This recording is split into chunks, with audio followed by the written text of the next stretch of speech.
Good evening. Welcome to the Reloading Podcast here on the Firearms Radio Network. How's things going tonight, gang? Go to Mutant YouTube. Great. Good. Somebody didn't mute. Yeah. I can't mute YouTube until it goes live. Ah. I see how that is. Yeah. Well, it's muted now. How's everybody doing? Better. Getting settled in? Yeah, slowly but surely, but getting there. Don't call me Shirley. I called you Sarah Lee. Yeah, I am surly. So what everybody do in reloading and firearms and fun stuff? Who's going first? You are. Me? Okay, so I didn't do anything direct. Well, it's kind of remotely related. Since I'm still unpacking, I volunteered to go help set up habitats at the location we're going to be shooting at this fall for deer hunting. So we sawed down trees and made, what do they call them? Windrows. Did I say that right? It's where they set. Yep. To train the dogs. So that was actually fun. I got to use my another first chainsaws. Oh, they turned you loose with a chainsaw? That's dangerous. They did 2 different ones, and we did it 2 weekends in a row. So it wasn't something that was for the gram. We actually went out there and worked. Oh, jeepers. But that was it. Conservation is definitely firearms related. And the property is really nice, and we're trying to see if we can get back out there to do some more work. Sweet.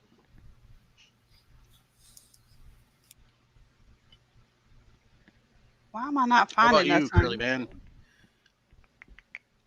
Yeah, that'd be you drinking the Coke. You're Curly Man, because that beard's nice and curly today.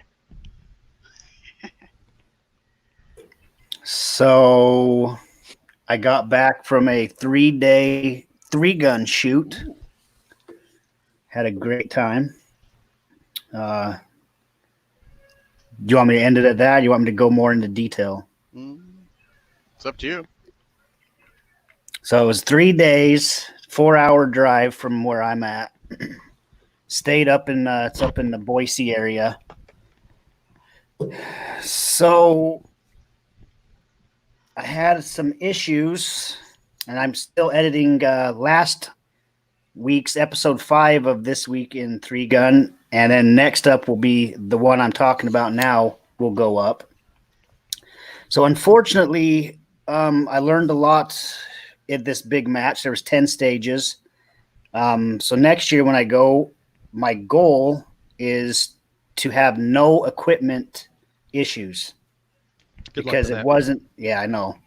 It wasn't really me. I had some equipment stuff, and the biggest one, I won't say the name of this company, but I'll show you guys on camera if anyone wants to see. I have a Vortex Razor 1-6, and then the problem I had was this mount, and you guys can see it is a quick detach mount. So 4 of the stages I had issues with this. This front lever was coming loose, and it shouldn't because it has a lock on here that you actually have to deactivate before you can open that lever. So one of the biggest rifle long distance stages, I could not hit a spinner at 175 yards, and that should be no issue for me and my rifle. I look up and my throw lever is wide open. I thought, okay, locked it back down, but it just did not return back to 0. So, like I said, 4 stages, I had issues with this throw lever. I even, at night, me and my buddy sighted my rifle back in, readjusted everything on that detach mount and thought everything was good. Next stage in the morning, right off the bat, took a couple shots, and then all of a sudden it was all over the place again, and it was that quick detach lever came off. Say good thing for the company is they have a lifetime warranty, and they said, unfortunately, 2 years ago when I bought that, 2 years ago we had some quality control issues with throw levers. We will send you out some new ones and also send you out the just the bolt so you don't have a quick detach. So didn't help me out this time, but shot a lot of ammo too. I loaded up almost a 5-gallon bucket of 12 gauge shells. I think I brought 20 back. Travis, last week you were modifying your shotgun's receiver, the lower receiver. You said you wanted to be able to put double loads in. You'd be able to pick up 4 cartridges at a time. One, two, quad one, load. two. Yep. And how did that work out for you? So I actually ordered, it's called a lightning lifter for the Stoger. And the nice thing with that is when the bolt locks back on that Stoger, normally you'd have to throw a shell in, hit the release, and it would shut the bolt. But that lightning lifter, I don't know how it works, but you grab 4 shells, and as soon as you stick a shell in, the shotgun automatically pops one out and loads it in a chamber for you. So what I did was Jim's talking about. I took a it's not, what do you call it? It's not a Dremel, but it's a bigger one you put on an air chuck. What's it called? Anyway, Cutoff wheel.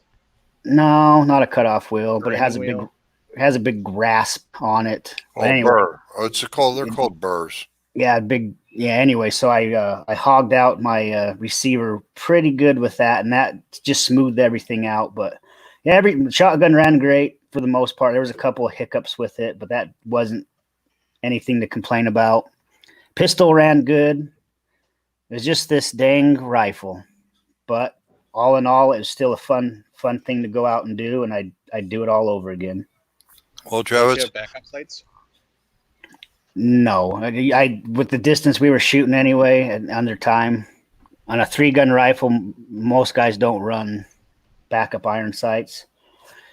But what I did do is, even though they're sending me replacement parts for this scope mount, I already went ahead and ordered a 1-piece Warren. There is no quick detach on that, and there's no reason to have a quick detach scope mount on a 3-gun rifle. You don't need to pop your scope off any time, so I'm just replacing this scope mount. Hopefully, if you had backup sights with that quick detach, it'd only been a second. You could pop that off, flip the sights up, and away you went, and you've gotten points on those stages. true that. But yeah, you are right. Most of the time it's not a practical option. Plus, Yeah, you a lot probably of get- guys. Yeah, a lot of guys. We're running like your scope, and then a lot of guys will run a 45 offset with either some backup irons or even a red dot. You're not shooting 170 yards with offset sights, though. No, but if I had them on there, you sure as hell I would have been trying. Right? But it was a good time. One of it's getting edited right now. I was able to go into Acura Outdoors and get a factory tour of Acura's facility and see how they, from start to finish, how they make their projectiles. wow. So I highly recommend, once I get that posted, you guys go over there and watch that video. It was for us reloaders, being able to see something like that, it just brings a smile to your face. Acura actually, for you guys that have ever seen how they make projectiles, anybody, have you seen, Jim? You probably know exactly what I'm talking about. They get reels of the lead wire So most places, they order that from somewhere. It comes in. They start making their projectiles out of that. That's what I thought Accurate did, but Accurate actually orders ingots, special alloy. Yes, big, giant, round ingots. They're called billets. They had big, giant pallets full of this stuff. They're called billets, Travis. Billets. Yeah, I know exactly. You see our bullets does the same way. Okay. I was impressed because I didn't think they did it that in start to finish. They melt their own lead down. They make their own wire. They got one guy who's been doing it for like 20 years. Mm-hmm. He can get that exactly to the diameter that they want. But like I said, I'll show you the whole video, and it was awesome. Hope you guys go over there and watch it. I've actually extruded wire like that on a hand press, like a 40-ton shop press. Made my own punch and die and all that stuff, but I gave that up and I just cast the course. But anyway, go ahead, Travis. You're doing great. It was nice because it was a Friday. All the employees got to go home at noon, so we walked around. There was like 2 guys there, so it was quiet. Was able just to see exactly what they do and how they do it, and how the copper gets plated onto the projectiles. Yep.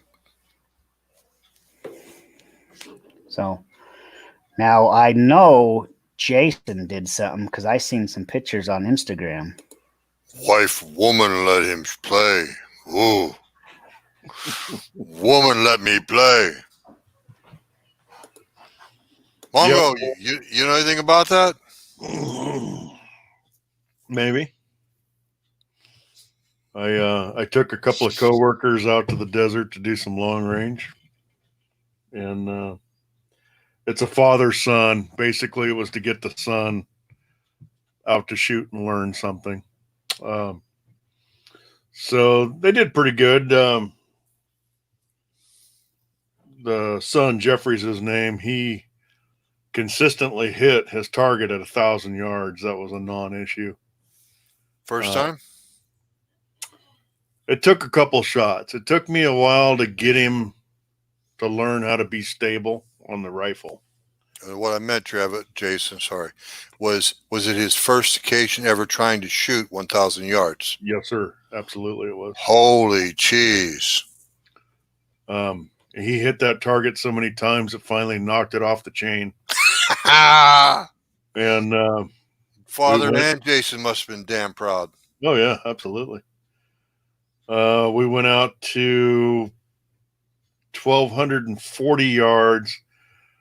But I don't know what that target was made out of. I think it was metal. I was just looking at it through the spotting scope. But when he missed, I could see the dust fly up, of course. And so I would correct him. And then he got to where we just couldn't spot the shots, but we never heard a ding either. So I can't say for a fact that he was hitting the target.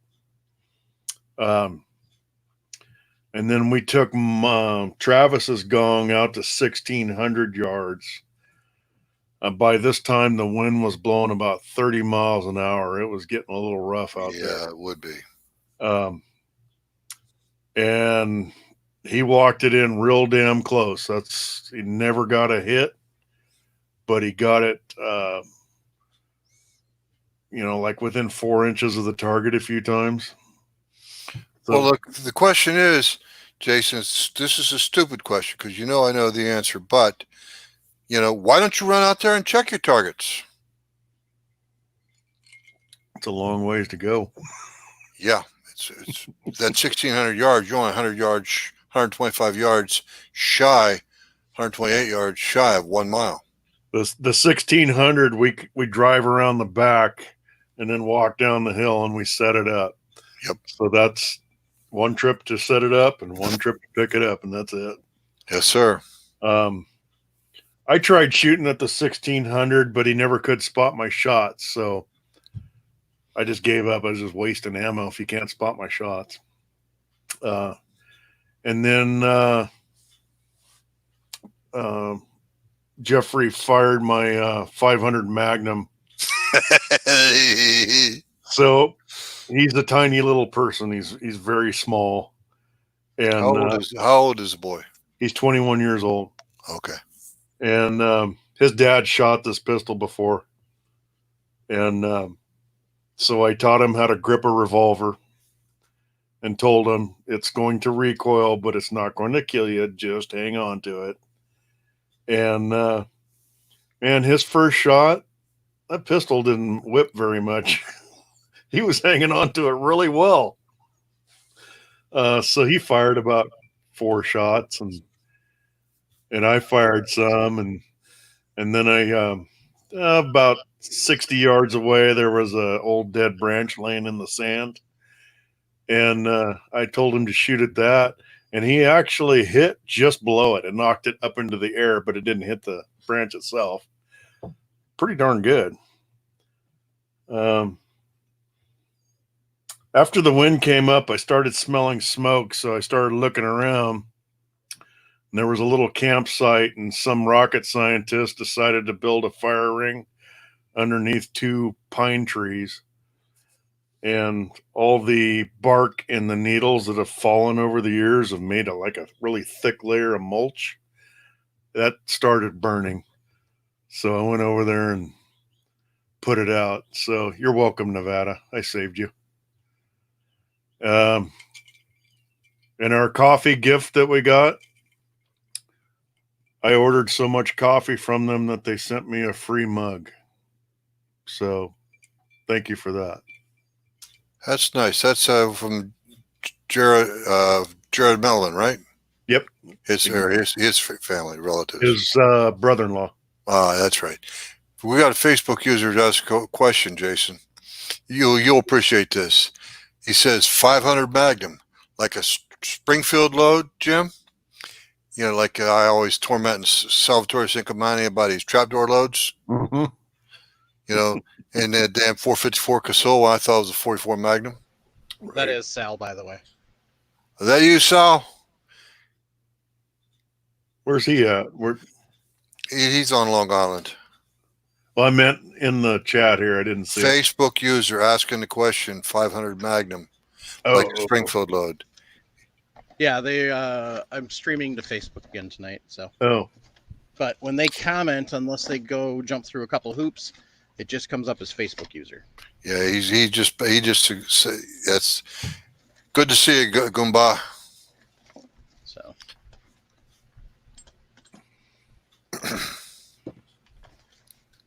Anyway, Mike, you want to go next, or you want me to go? I worked all weekend selling guns, so that was me. Okay. Your turn. Well, that boss lady back there, you guys almost never see, right there behind me. Yeah, that one. What do you want with me? Your head was hiding her. Yeah, she always hides behind me. Anyway, I took her shooting. I took this one shooting. Took her shooting, and well, actually, I went to take my Ruger 308 out, and I did take it out. But I said at the last second, she wants to know, when are you coming back? How long are you going to be gone? And, you know, will you be back before dark? I said, you want to go? She says, yes. So I had to load up a 38 special. I had to load up a Mark II, ammunition for both. Needless to say, Jim forgot the ammunition for his Ruger 308. I had to come back to the house to get it after he was done with handguns. I'm not blaming it on her. I'm blaming it on my dumbass. But anyway, so she had a great time. I recorded video. I put it up on YouTube. Oh, believe it or not, there's ladies shooting guns on YouTube. And she actually had a good time. She was scoring hits, shooting steel at about 25 yards. Just man size, you know, center mass size targets, stuff like that. And she was scoring pretty regularly. And I got her several videos, but there's only one I put up. And it sounds like it looked like to me she looked great. Sharenda's got something going on with her already, asking for our mailing address and all. That's kind of trash. It's like, okay, well, whatever that it means. But then I actually went over to the rifle range. I put 10 rounds downrange. If you guys look on Facebook, you'll see the picture. It's a horrible target, but anyway, so I shot the 10 rounds. Then the guy right beside me, he's shooting an AR-15 with a short-barreled rifle that he built, 7-inch barrel. Jason, can you imagine that rascal barking? Mm. Oh my God! It was louder in my mouth than my 308 was. Anyway, and he just carrying on high. He actually built the gun, but then he didn't believe his sights would be set up. So he bought an upper receiver with a Picatinny rail all cast and machined, and he had a red dot sight on there, and he shimmed it underneath. Put a shim underneath the red dot. He couldn't get enough elevation because he had the scope pointed too far downward. I finally talked him into taking it apart, take the shim out, put it together, iron to iron, the way it should have been. Within 5 shots, guys, I had him on paper. He was shooting 2 feet low at 25 yards. Next thing you know, 5 shots later, 25 yards, he's hitting the crosshair. I made a friend that day. And I'll shout out for him, but I'm not going to give you his right name. I'll just call him Ken. And he doesn't even know this happened, but someday he will, because I'm going to get that rascal into reloading. He's a member of the same gun club I am. Anyway, that's where we went. But I don't know who had the better time, my wife on the handgun side or Mr. Ken on the rifle side playing with his AR. We fiddled and faddled probably an hour and a half till we finally figured it out. And it's like everybody had a good time. Found out that I think I need to rebed. Maybe I need to retighten the screws on my Ruger, because that rascal just bouncing around. I'm shooting about an 8-inch group, 7 8-inch group at 100 yards, 10-shot group. And I ain't real tickled with that. Well, at your age, that might be pretty good. I didn't hear you, Jason. I'll turn it up for you. Bastard. Bastard. I mean, Sucker. I knew I set myself up for something. Anyway, so what's the topic for tonight, Mikey? Trimming revisited since Travis wasn't with last time. What's that I got in my hand, Sharenda? That is a trimmer, the Forester, isn't it? Yes, ma'am. It's actually set up on a plate of wood. I set it up where I take it, put it on where my reloading bench is, where my press mounts. So I take it down, up and down, and I just put down 4 screws or nuts and fasten it together. I'm actually copying off of you. I got some wood. As soon as I find my drill, I'll do the same thing. I'm gonna use C clamps. Well, you know what? If you can't find your drill, you know what that means. I need to buy a new one. Correct. Didn't you just buy a new one? No, I am stalking one and shamed to say. No, actually, I'm not shamed to say I want a pink one. There's nothing wrong with that. Nothing wrong with that. Nothing wrong with having a pink one. Sharenda, I got to ask you a question since you set it up for me. Is it true what I've heard about pink guns, that when you shoot a guy with a pink gun, with a bullet from a pink gun, it hurts a hell of a lot more than from a black gun? Say yes, Jim. No, Jim.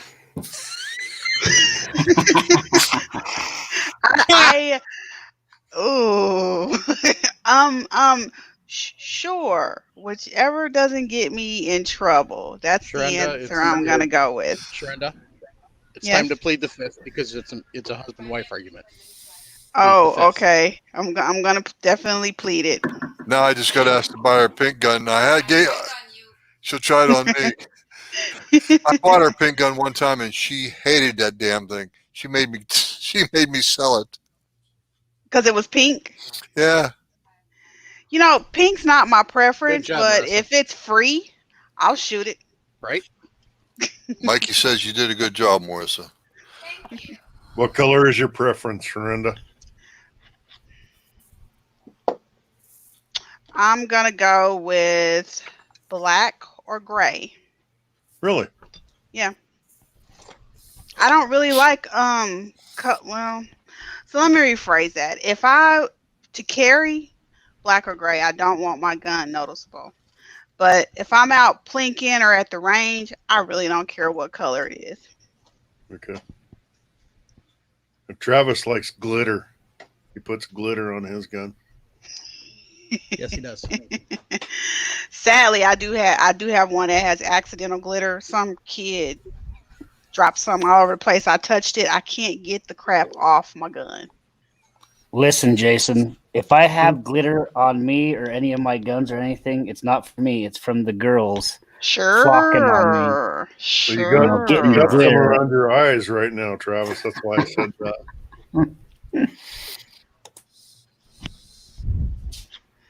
But I'm not gonna lie, I got an extra grip for my full size 320. I'm probably gonna camo Cerakoted pink just because I have extra grip. I actually have 2 extra grips for it.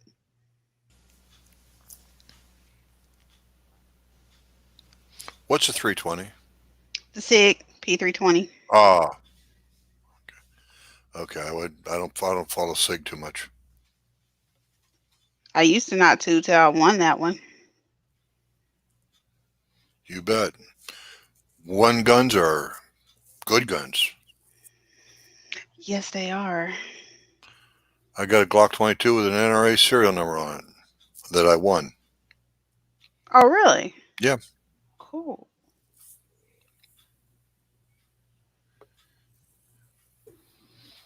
Anyway, so let's preface this thing about brass prep. Jason, what did Trevor Ferlot always say about brass prep? Sucks. I agree. Hold on. We're talking brass trimmers. I thought we were talking beard trimmers, so I grabbed the wrong stuff. I'll be Is right that why back. it looks like you French kissed the light You need to socket? trim it off at the shoulders, Travis. Travis, What? is that why it looks like you French kissed a light socket? You're playing Listen, with the trimmer again? just like Jason, us working guys, we come straight home from work and we, come right on the podcast. So you Jason's joke all beard you doesn't want. look like he French kissed a light socket. Well, Jason's my buddy, so I'm not going to ever say anything negative about him or his beard. Jason has a nice beard. It's got a lot of character to it. Yeah, I like the beard, Jason. Character. it's called ugly. Character, Jim. Although Ugly damn character. I am glad you don't find me attractive. I'm thankful for that, honestly. Me too. Me too. Oh, jeez. This Mike's away from the desk, and the show just generated the shit. Oh. Anyway, yes, Sharinda's right. This is a Forester trimmer, and here's my handle. Oh, the one that we all hate. But one of the things that guys don't realize is it's really not hard to disconnect. I'm actually unthreading it right now.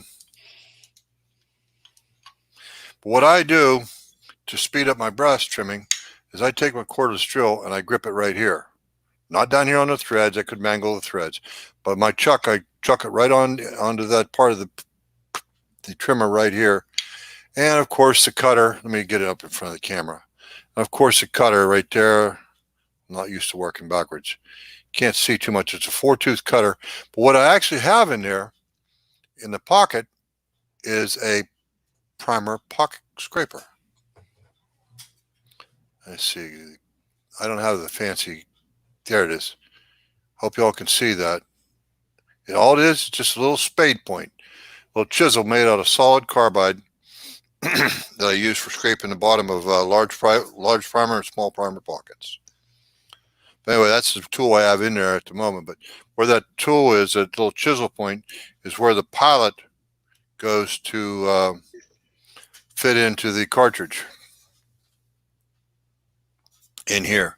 And the cartridge is held over here. But you notice I got a little cone on this side to fit into the case mouth.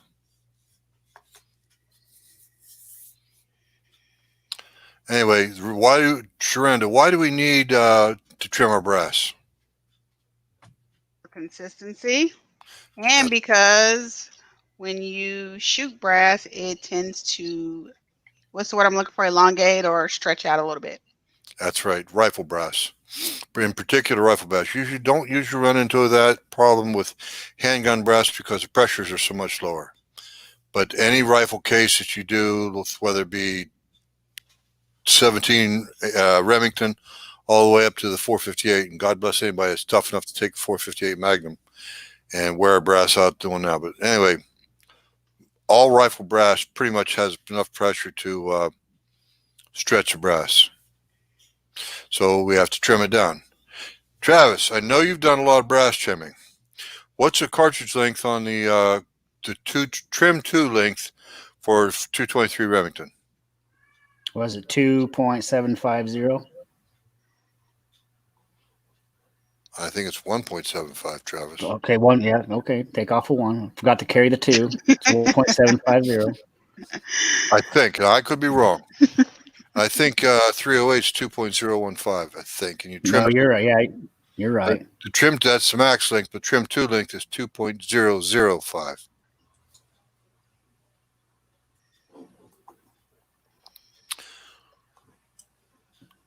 Thank you, Mr. Lux. Carl Lux put in a comment section on YouTube, 175. That would be 1 1.75. 3/4 long. Yes, sir.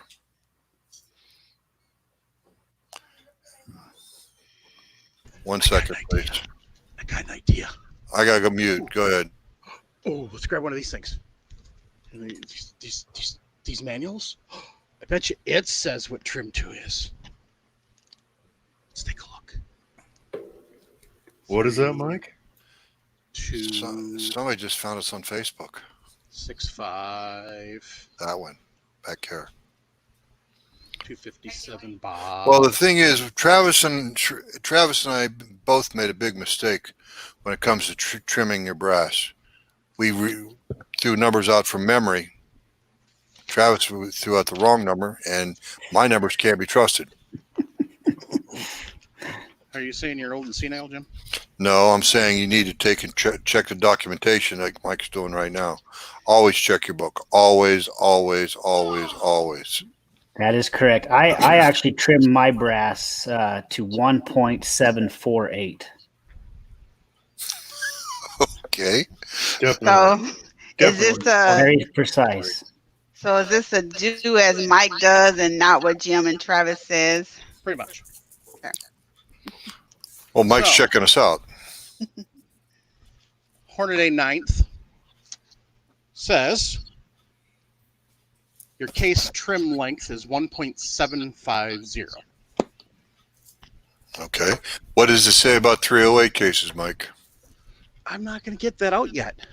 Okay. We'll need that later. Oh, you know what we forgot to show off, Jim? What's that, Mike? A month.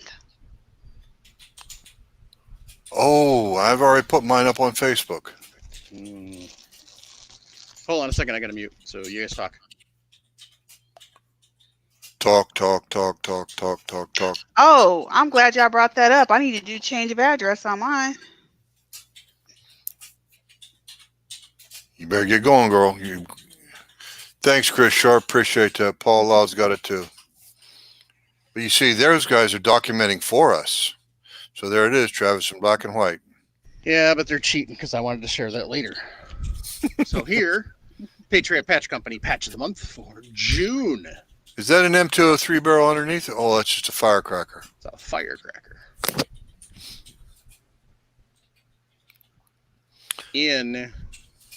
Well, actually, it looks like it could be like a mortar inside of a mortar tube, but it's Probably not. is. It's not an M203. That it's not.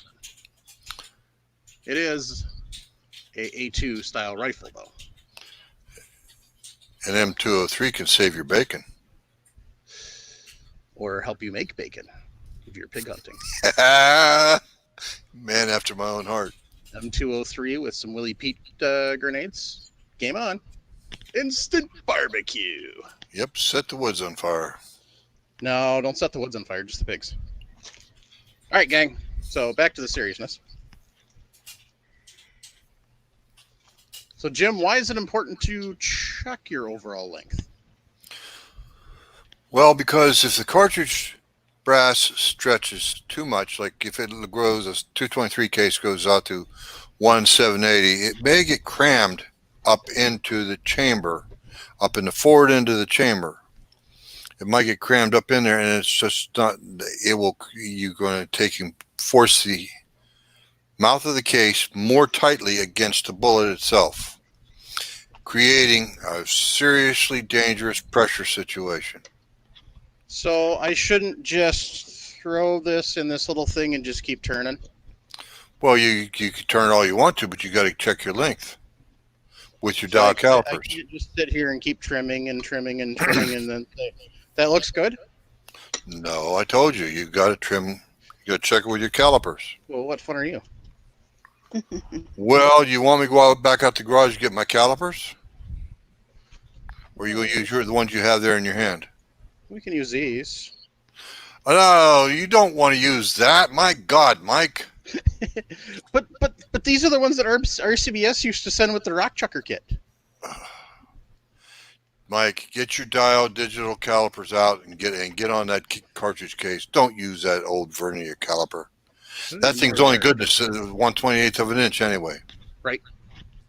And how much is 1/28 of an inch? Is it a pretty big 7.5 thousandths. That's a pretty big deal then. It is, because that 7.5 thousandths could be enough to Kaboom. create a kaboom. Too much pressure. So what you're saying is I should get my better quality calipers out. Yep. That looks like Mitsutoyo. No, Okay. these are not that fancy. So what's your cartridge length? Case length? 1.993. That's not 223 case then. Nope. It's a 308 case. That's a tad So you've short. but already that's gone okay. too short. Yep. By about 12 thousandths. Yes. That one was already short to begin with, so I saved that for that purpose. So I can just throw it on and crank it down. It was range brass I found. So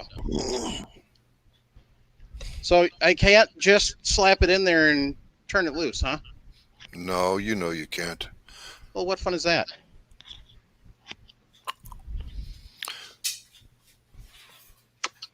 So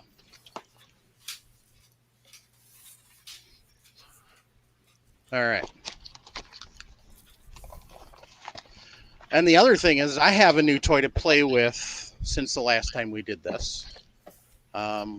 Good friend of the show, Drew, sent me a toy. He actually sent me two toys, but I have to do some adjusting on the one toy before we can use it. So, but he sent me Frankfurt Arsenal Universal Precision Case Trimmer.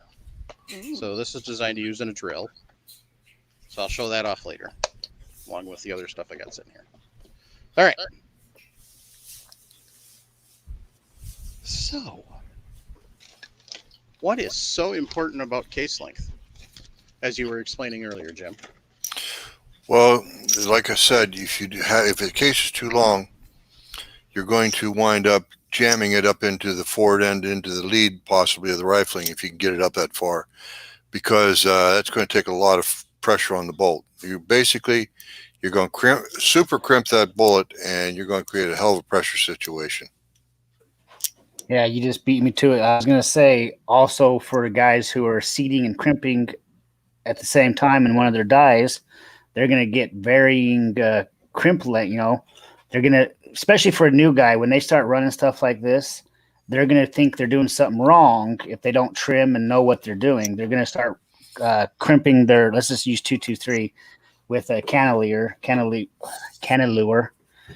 They're going to, like I got right here, they can be running that up and down and getting different lengths on that and wondering what's going on. But that's because their brass is different lengths and they're thinking they're doing something wrong when all they really need to do is check that trim length.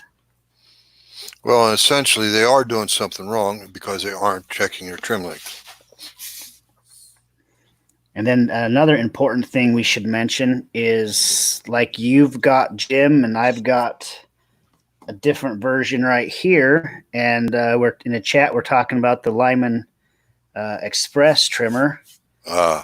These ones, explain, Jim, how these ones work versus that RCBS and the others that you guys have right now that you're using. Well, if it works like the WFT, the world's finest trimmer, okay, thank you, Travis. It's you chuck it up in cordless drill. Mike's got a WFT up right there, and you chuck it up in a hand drill. I put mine in a drill press. I will tell everybody right now. It's designed to tell you in the literature to put it in a cordless drill like Mike has in his hand. I put mine in my drill press, but I also run my drill press very slowly at minimum speed. And I actually, because while it's rotating, I put the cartridge up inside of it and let it trim the mouth of the case and take it out. I could trim brass, deburr, and chamfer case mouth. I could do about 600 an hour, but that's, feeding up and feeding, dropping and feeding up, feeding, dropping, and just, it's boring, but I've trimmed quite a few thousand cases out of the way. Yeah, but what I was getting at is, how does it set off of these? It's set from the shoulder. So the next important thing with this style of trimmer is you got to have consistent shoulder bump. Right. If you don't, and you start using the world's finest trimmer, the Gerard, any of those, and you don't have consistent shoulder pushback to whatever you're trying to, you're going to start getting different trim lengths. Mm-hmm. And that right there is super frustrating, especially for a new guy who doesn't know why that's happening. The one like this Hornady and all the others, they don't go off the shoulder. You just put the case in. It has a little stop on there. You can trim that back without worrying about your shoulder bump. That's a nice thing about these ones. But also, a lot of guys do take this handle off, put a drill up to these two. But you have that style. Well, Travis, I'll tell you what you're talking about is, I've got to suit the camera. This is a call. It's got steps in it, various steps. It comes right out of the trimmer, but it based on the bottom end of the case, the head space of the case, or not the head, the case head, and the overall length of it. It's all based on that. And this seats up against the inside of the left end of the trimmer. I know you're looking at a black hole in there, but it's all seats against that. And that sets me up with a consistent positioning of the cartridge case every time I go to trim. Here's a question. Yes, Mike. Do I need the size of my brass first? Yes. Why? Because if you don't, when you go to resize it, you're going to lengthen it again. Exactly. That's right. You'll stretch the brass. Not only that, you have to have, like Travis said, with that WFT, you have to have a consistent shoulder placement to get that WFT to work right. Especially considering if your shoulder isn't resized properly, Mike, you won't actually even get it in there. I saw you struggling to extract the brass from the WFT. Was that because you had unsized brass? Yeah. So Mike was actually showing you the wrong way to trim the brass because of the fact that he didn't have any resized brass on hand at the time. On purpose. Okay. Yeah, so Jim, he knows. All the guys who run a trimmer that uses the shoulder knows. In the box over my shoulder, I have that new Lyman Case Trim Express. I think that's an awesome trimmer, but like we're saying, it's not if you don't get consistent shoulder pushback. Travis, you're gonna get your trim lengths all over the place. Travis, you process brass in that 1050 behind you. You use it for processing brass and reloading your ammunition. But don't you use a completely different trimmer in that thing, don't you? I do. These trimmers are more for my hand loads. Right. Let me grab the other one. I don't remember the Dillon number. The trimmer is. Travis, Yeah, what's that so Dillon here's- number on that? On that trimmer you're going to show us? What's the trimmer? What's the Dillon number on that? This one's the RT 1500, and then there's a 1200. Okay. So Jason also has this trimmer that he has on his 650. So you see, this is my tool head for the 1050, and it uses it does not use an end mill. It uses a carbide insert that has, it's a little triangle. So when you need to, you can, you're cutting brass, so it takes a long time to dole these up, but you get the little carbide insert and you can turn it around to get new cutting surfaces when you need to. But it also, the Dillon uses this sizing die already. And the main purpose of this sizing die is to kind of hold your brass. So when it comes down and touches your neck, your case mouth, it doesn't just spin your brass. So that's how your brass is held in the trimmers. It's actually a sizing die, and it holds it. The neck of it, the head just pokes up, and you can adjust the cut and depth up and down. Travis, are you trying to say that trimmer cuts, chamfers, and deburrs all three operations at the same time? The the Dillon trimmers do not chamfer and deburr. They just cut. Oh, so it's just But- they just cut it off. Okay. Yeah, but Jason, have you found? Because this is what my finding. That cuts so nice for me with my 223 ammo. I don't have to chamfer and deburr. It cuts clean enough that once I throw it in the tumbler, if whatever burrs there was gets knocked off. Yes, exactly. Say that And- again, Travis, now, please. So I don't want to pull. I have the depth No. already set on this, No, don't but change it. you don't have the trimmer, the RT 1200 and 1500. It uses a carbide insert, Yes. and just picture a little triangle with the bottom portion of the triangle spinning. That's your cutting surface. Okay. Okay. And it cuts. You can adjust your sizing die. The brass pokes up just however much you need it to, and you can adjust your cutting depth from the trimmer itself. Okay. And it cuts it cleanly enough that for the most part, I find I don't have to chamfer and deburr. But I wouldn't depend on that if I was doing some more like hand loads. That's why I had these other ones here, Okay. because if that stuff, I trim it, and then I do go over to the RCBS Case Prep Center, chamfer and deburr that stuff. Okay. But for my 223 ammo, I never chamfer or deburr any of that. I just trim it, throw it in the tumbler, and whatever little burrs there was, they seem to get knocked off. Okay. And that's That's what the I didn't thing. hear. Yeah, that's the same feedback I'm getting from everybody else doing the same process, is that it's cutting clean enough that they don't have to chamfer and deburr. Okay. Thank you. Speaking of chamfering and deburring, does anybody know? Oh, never mind. Go ahead, Mike. So this here is that one that I was just trimming for the heck of trimming. It's not focused real good, sir. Yeah, I Looks know. like a nice clean cut, though. I'm trying to get There it to you go. focus. There it is. Oh, you had it.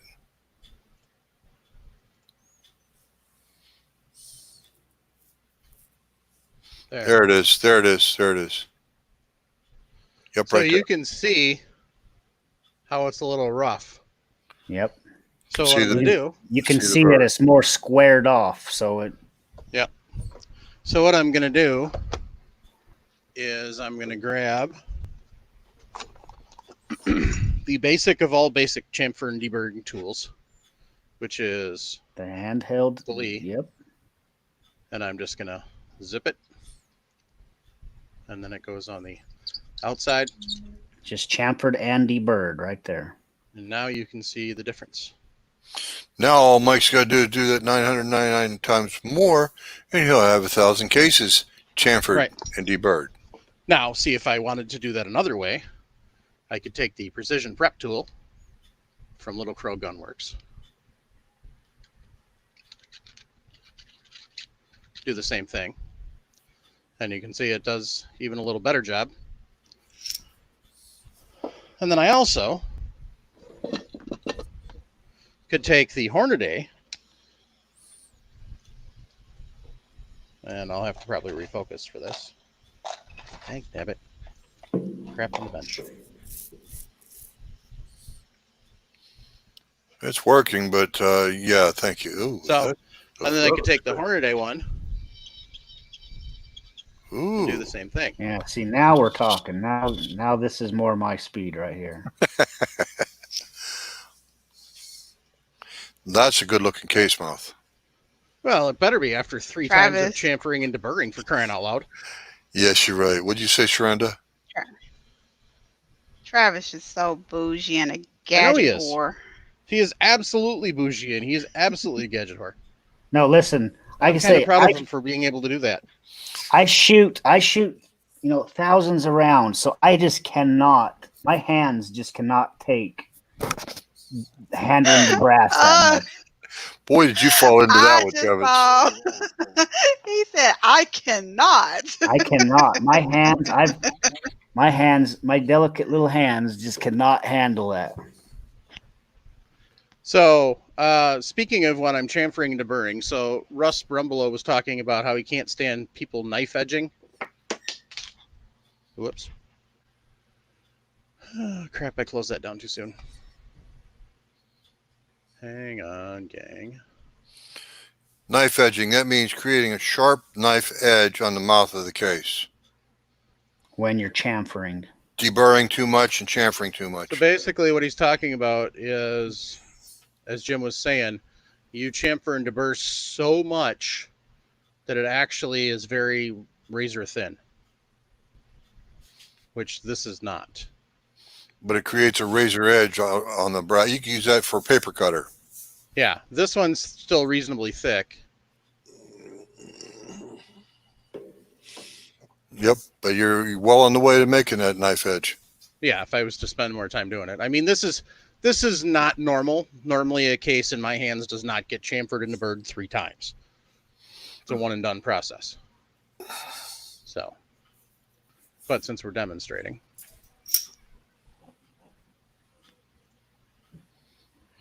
But Yeah, from that match I just came back from, I was able to grab myself a 5-gallon bucket of 223 brass. nice. That's all going to need prepped up. So yeah, I'm going to throw all that in with the 1050 and run it on this Dillon trimmer. Will not be chamfering or deburring that, but there's a lot of instances where you want to chamfer and deburr. You'll load your projectiles way smoother if you chamfer. Oh, I guess I used the wrong shell holder. Dang it. So, Mike, you got a case stuck in the die. Yes and no. On camera too. Mike is like winning tonight. Actually, Travis, what you're talking about is that VLD style chamfering tool. Chamfer the inside of the case mouth. It's very nice because it gives you a nice gradual, like a 15-degree taper. Yeah.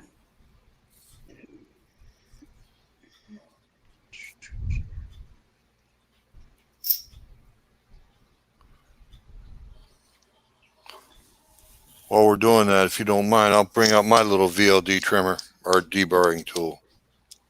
It's actually part of my Lyman deburring set that I have right here. See, I'm not the only delicate one out there. Russ says his hands are hurting too after working on some primer pockets. 1,000 of them. His hands are hurting too. So it's not just me, guys. So I can't. when you screw up like this and you use a number 5 shell holder instead of a number 2 shell holder, and it's now stuck, what you can do, if you're lucky enough and good enough, is run the die down a little bit more. Good grief. I tightened that finger tight too much.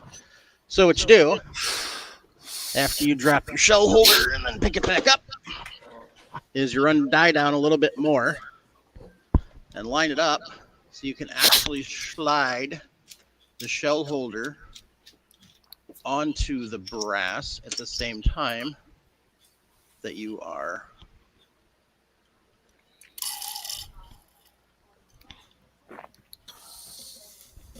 no. Sometimes it takes a little more effort because the pin's in the way. So, nope. Yeah, and then sometimes you actually have to get serious and back the pin out. Like I'm going to have to do. So.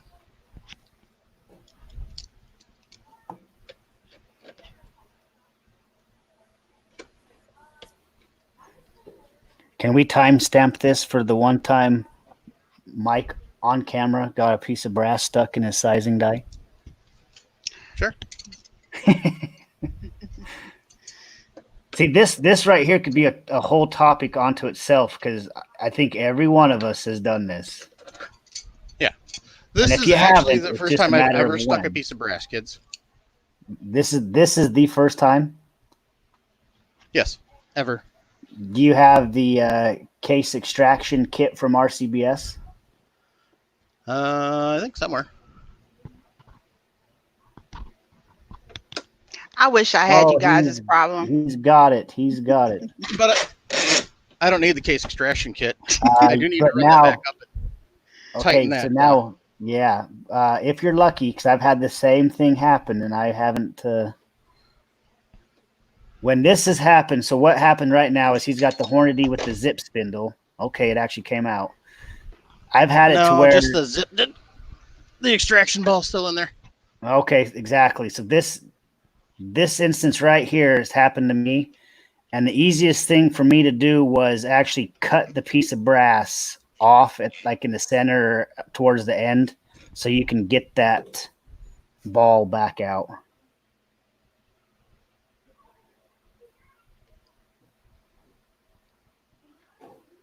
Yeah, well, I'm stubborn, so I want to win.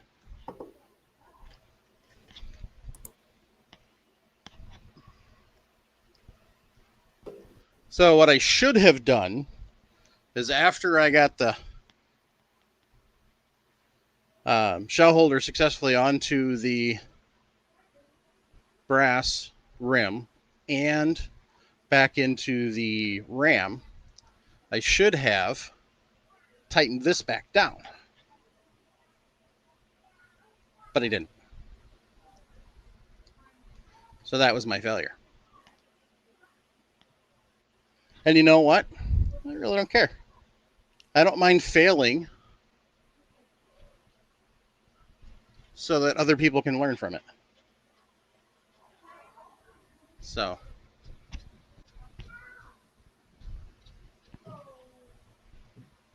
that's the nice thing, is I don't mind failing so other people can learn. And yes, normally you don't use a channel locks and a pair of pliers, but I'm not going to dig tools out.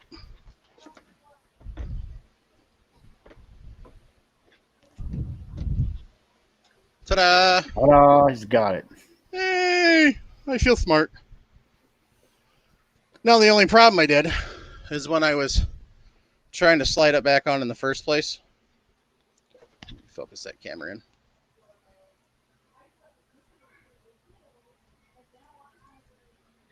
Yeah, but Mike, you know that if you've never stuck a piece of brass, that's pretty impressive. That's well worth it to make sure you don't get that actually stuck in your sizing die. Just one piece of brass wasted. Yeah. That's perfectly fine. Mm-hmm. I say you won. Yeah. Well, the other reason it wasn't stuck in the die is because, bam, right Imperial there. Sizing wax. That's right. Right there. Because while you guys were chatting earlier, I was taking sizing wax and lubing all those up. Normally, I use one shot. Yes, that's right. Normally, I use one shot. However, one shot, you have to let dry. It's 80 degrees with about 75% humidity in my garage right now. I could let that shit sit overnight. It's not drying. So that's one of the reasons I have the Imperial Sizing Wax, the fact that it just works and it doesn't take a lot. So to give you an idea, this is my container. And that is over 300 cases. No major divot. You can't even really see a divot on it. So that gives you an idea of how good Imperial Sizing Wax actually is. So, but yeah. So, like I said, I don't mind failing so everybody else can see how you kind of get out of these things. And one of these days, I will purposely stick a case so I actually have to use a case remover and show you how that works. I won't do that live on the podcast, but I'll do that as a YouTube video. Yeah, it's not really fun, I'll tell you that. No, it usually involves a lot of swearing, from what I've heard. And I'm not stupid enough or arrogant enough to think I will never stick a case because I know better. So, I started out. 338 Super Pew just said, "Oh wow, I've been using the Lee stuff for years. If that's 300 cases, that's amazing." Yeah. So,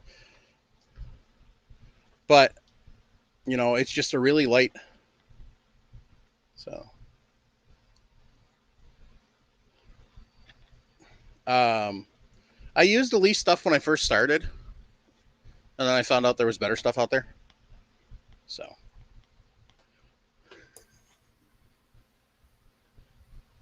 Oh, at least one person did in the chat did give me crap for using channel locks.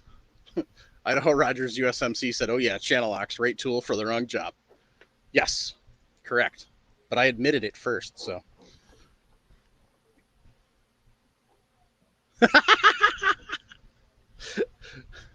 So this is Andy's response to my 300 cases.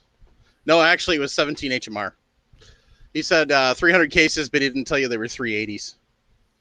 So. Yep.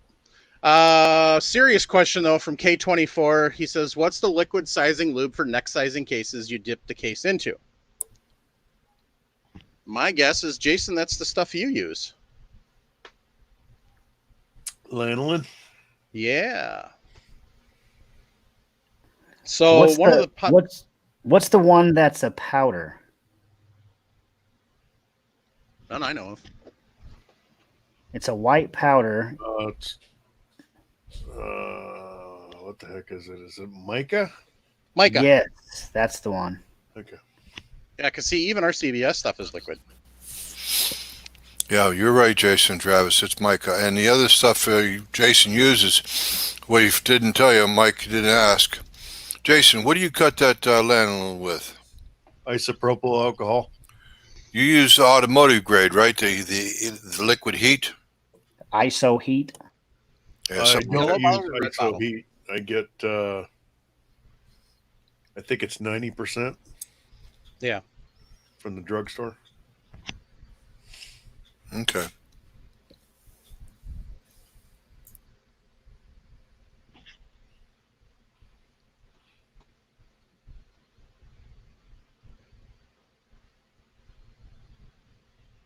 Chris Sharp said he uses Imperial Dry Neck Lube.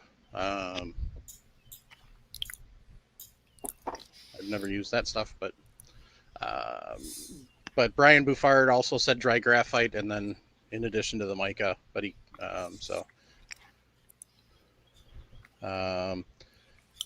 basically on the lanolin alcohol mix, what's your ratio, gentlemen? 10-1 or 12-1. Okay, 12-1 is what I use. 12-1. Yep. So, and most of the time you can get the lanolin and the isopropyl either from pharmacies or Amazon. You know, it's one of those things. It's not too bad.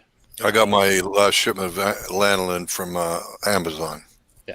Me too. And it's 10 to 1 or 12 to 1. What some people will do is they'll mix the 12 to 1 up first, see how they like it, and then if they like it, they stick with it. Otherwise, some people will go 10 to 1. So do you have to stir it every time? Does it settle and separate? It does settle, not as much as you would think, but if you have it in a spray bottle, a clear spray bottle, you just pick it up, shake it before you use it, and it's good to go. Okay. Just make sure, because I've heard people made this mistake in the past. You have to get the liquid lanolin. They have a paste, Right. and some guys think that they can melt it down or something. This does not work the same. You got to get the liquid lanolin and mix it up. And one little bottle. What are those, Jim? Your little bottle, was it like a 4, 6, or 8 ounce? It's an 8-ounce container, Travis, and I use the paste lanolin on my 308 cases that are fired machine gun brass. I use paste lanolin straight on the walls of the case. Looks like Mike's set up to do 308 Winchester. Yep. So this is the world's finest trimmer. This is, now that it's completely sized correctly, as you can see, it slides in and out real nice and easy. And I mean, you can go rocket fast, but the only thing that's going to happen is it's just going to throw the brass chips all over the place. So basically, I've got a glove on to help keep it from spinning in my hand. As you can see, it didn't even make contact. So WFT sets them up for usually whatever SAMI specs are when you get them. Now, there is 2 adjustment screws, one on each side, and so you can move the end mill up and back as needed to trim shorter or longer if you need to. But it's got a shoulder on it, and it only goes in so far off the shoulder. So that's one of the reasons why sizing it first is really important with this one. Well, I've actually moved that end mill, and I will tell you what, it is a bear, absolute bear to get it exactly right. Yep. Especially if you want to try and get it back to where it was. Exactly. So. Hey, just real quick. Here's this. This is what I've got. It's probably the same thing Jim's got. Yeah, it comes from the same place, sheep wool. Yep, off of Amazon. It came 2 to a pack is what I bought. But yeah, this is what it is. It's just that liquid lanolin. What does it say, Travis? 100% pure what? Pure lanolin. Okay. Oh, this one says 100% pure, intense protection. Okay. For dry, rough lips and skin. Oh, my God. I got to mute. Does anybody want to tell the folks what a lot of people use this for? No. No. Freak. And then this is what I use, the ISO. That's the isopropyl I was talking about, ISO heat. Yeah. I have a bottle of that out in the garage. So I normally buy like 4 of these. 4 of these. I think it's 4 to a pack. I buy the pack of 4 of these. And I got 2 bottles of this and just 1 bottle of this to a couple of these. Question for you, Travis. When you spray that, the isopropyl alcohol evaporates away. It sort of works on the order of the Hornady spray lube product, One Shot. Yeah. On the same principle, at least. Although I would trust the lanolin mixture a lot more than I would trust the One Shot. I'm with you. I mean, like I said, I'm using straight lanolin on my fingertips for resizing 308 brass. Machine gun. And the nice thing with this is the alcohol evaporates rather quickly. Right. So what I like to do is I get one of those, like just a little plastic container. Forget the brand or whatever. Sterilite, Tupperware bowl. Sterilite. Yeah, exactly. When I'm processing my 223 brass, I take some scoops of brass, put it in there, and I shake it, and the bottom of your brass is heavier, so a lot of the cases fall and necks pointed up.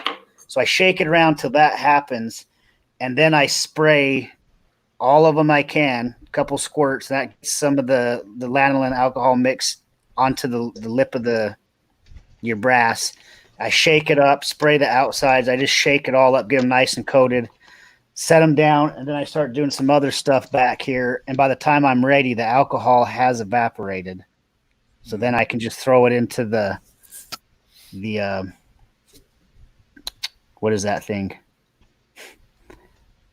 The case feeder. Case feeder. The bad thing with using something like this is, like I say, it's nice and coated. You're gonna get that stuff over everything. So the inside of my case feeder, I do need to clean it out every once in a while because it's just greasy and whatever. So that's one downfall to doing that. Is that anything like checking your tumbler when your brass is done? Jim? What? What, Travis? Hey, Travis. Yeah. Did your brass turn out better, Have you Travis? checked your tumbler lately? I haven't even ran it yet, guys. So Since like you I found said, out you made that mistake, you haven't trimmed, you haven't polished brass yet? nope. But I Okay. said I got a 5-gallon bucket. I just got her all separated yesterday, so I'm gonna run some tomorrow. Idaho Rogers got me set up pretty good, so I'm gonna run another batch probably tomorrow. I'll pull her out right when she's done. Slacker. We want to see pictures. You should have had that done already. Never mind the fact you had a 3-gun shoot, 3-day 3-gun shoot. Never mind that. You got brass to polish up and show us. Well, the Chris brass said isn't you're going scared. anywhere. Say again, lady. Chris Sharp said he's scared. I'm scared. Where's your wife at, Chris? Is she in the chat? Yeah. All right.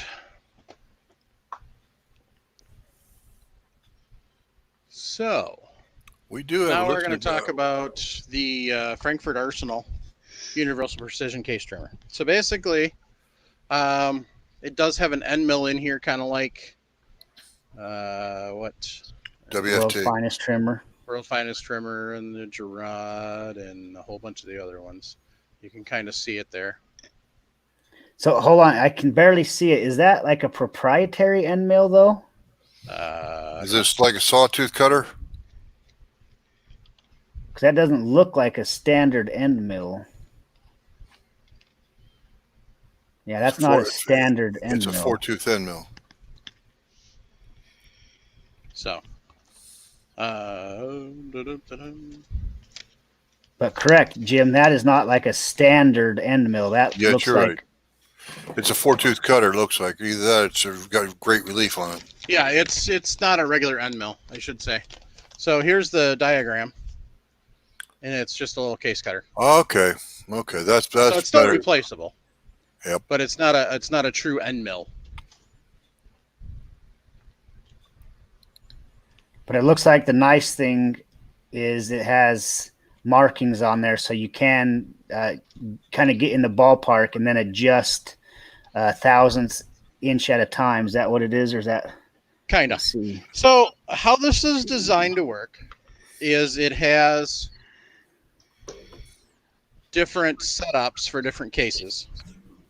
And what you do is you find your right case shoulder bushing, which drops in and then sits in like that. And then you have your actual case bushing, which is just 3 basic sizes, a small, a medium, and a magnum. And that slides in like that. You take your collet. I'm definitely going to need 2 hands for that so you don't cross-thread it. You mean call it lock nut? Yeah. Because the collet was already in there. Or That's not the collet, but the lockdown. Collet lockdown. Or as they call it, an end cap. And what you do is you tighten this down to a certain point. This spins independently of everything else. And the goal is to get your brass centered. And then also so you can take it out reasonably easily. So that one's also going off the shoulder. So And Wild Turkey, that one does not chamfer and deburr. It just cuts. So how this works is you actually tighten this all the way down against the case mouth.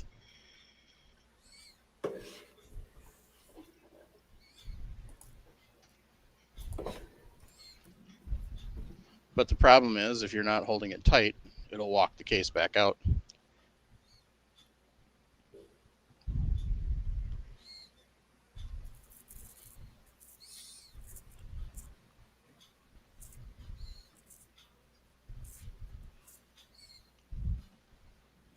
So you got to make sure you got the case in there tight. And you can feel the resistance when it hits. And then because this is graduated, you look for the mark and you see where it is. Pull your case out. Measure your overall length. So this is 2.012.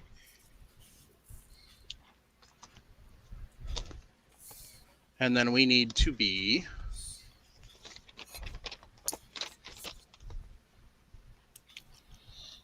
so it says loosen the jam nut, advance retract the case until the housing cutter touches the fully seated brass.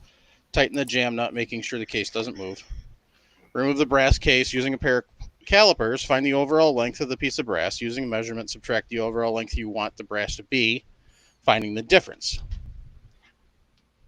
So we'll put this back in and back that out. We'll put it back on.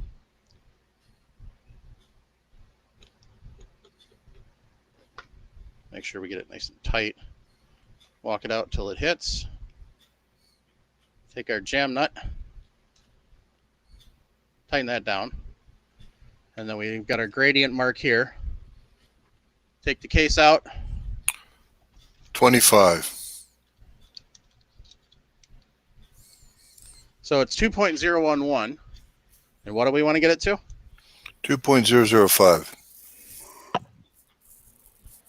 So we needed to take off. 6. Okay. 6 thousandths. Yep.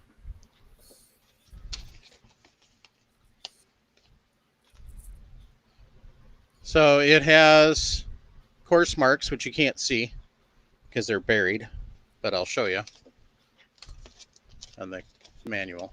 So if you follow the arrow, you'll see the case, the rough marks, and then the micro marks.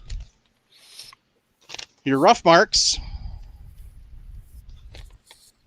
Where'd it go?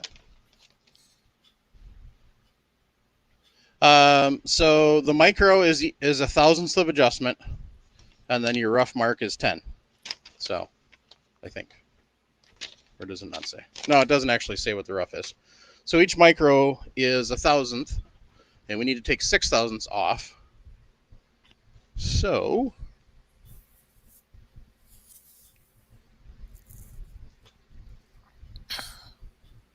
put the case back in. It says, actually no, case out. So what it says, loosen the jam nut while maintaining the same alignment of the arrow mark in the case housing. Rotate the case housing counterclockwise until you reach the correct tick you want to trim to. So we're going to loosen the jam nut. And we're actually at 24. So we want to go to 30. Then once you get it to 30, tighten your jam nut back down, make sure it's still aligned the way it was supposed to be. Find your brass wherever you set it, put it back in.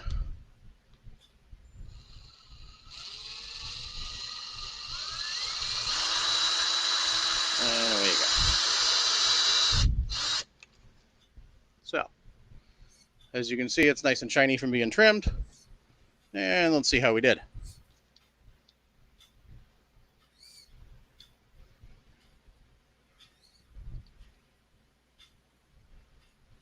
We are at 1.9999, so I pushed too hard. So this one's going to take a little bit of effort to get used to on how you got to push and stuff, it looks like.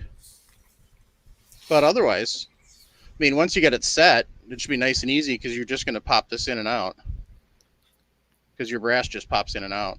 So, I mean, you could slow down, or if you've got it in a drill press, you could do that rather easily. So, and Well, that's we- how the Frankfurt Arsenal one works. We know it works, and we know it trims and cuts. You just it's a matter of the fact that Fine trimmed it. tuning it exactly. and learning how to use it with your particular pressure that you apply. Right. So normally what I would do if I was playing around with this and I wasn't just doing a full demo is I would do small adjustments at first to see how it affects it. Mm-hmm. So, and now I'll back it way off so you can see those coarse adjustment marks. So,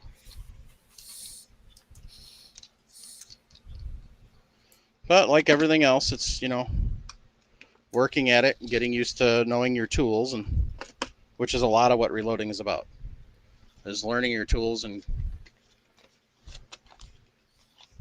learning all the intricacies for each.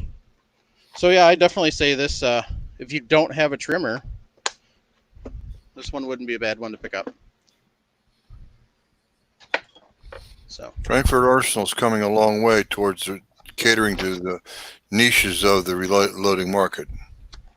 they have really stepped up their program in the last 5 years. It used to be Frankfurt Arsenal was just cheap crap. Yep. And they have really come along. Yep. Not like everybody. They still have some stuff that, yeah, maybe you don't need. But, so.